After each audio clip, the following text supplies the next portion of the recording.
नबी पाक सल्लम उत्थे गए ने। हुण चाहिदा ते इस बरात जांदी चंगी ते अगों फिर दुध भी अल्लाह दी पनाह। ए दुध जिहड़ा ना दुध ये रस्म नहीं, नबी दी सुन्नत है दुध पिलाना। नबी पाक ने हज़रत अली दी बरात आई ना, नबी पाक ने पेश किया है। लेकिन रस्म कदों बनती है जदों असीं अपनी सारी गैरत कढ़ के ना जवान बच्चियां नूं सजा के मेकअप करा के ते गिलास फड़ा के उदों बरात दे सामने पेश करदे हां, उदों बनती है रस्म। वरना दुध पिलाना ते सुन्नत है नबी पाक दी।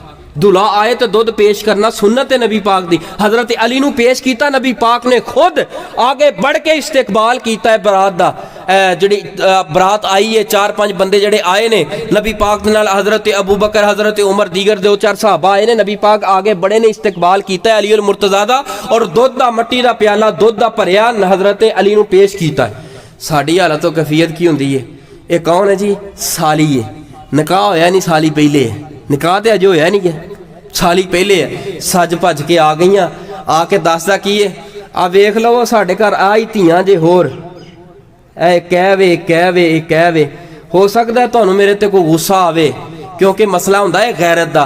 लेकिन मैं चाहना तुहाडे दिल दीआं खिड़कियां खड़का के खुदा दी कसमें तुहाडी गैरत दा मैं भी मुहाफिज बन के आया, तुसीं भी अपनी गैरत नूं महफूज करो। ए वे लो साडे घर दे अंदर, साडे पिंड अंदर ए ही चंद एक बच्चियां ने आके तुहाडे सामने पेश कर दित्तियां ने। ओ जिहदे नाल निकाह होना है उहनूं अजे तक विखाया नहीं, इहनूं लिया के पेश कीता जी, पेश कीता जी।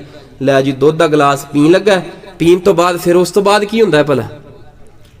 किन्ने पैसे? लाख रुपया। लाख नहीं, थोड़ा करो, चल 90 कर लो, 85 कर लो। पठाना वाला रेट मंग के, पठाना वाला फिर तय हुंदा नाल यार दोस्त खड़े ने, मजाक करते हैं, कोई ओ करते हैं, कोई ओ करते हैं, चार गल्लां।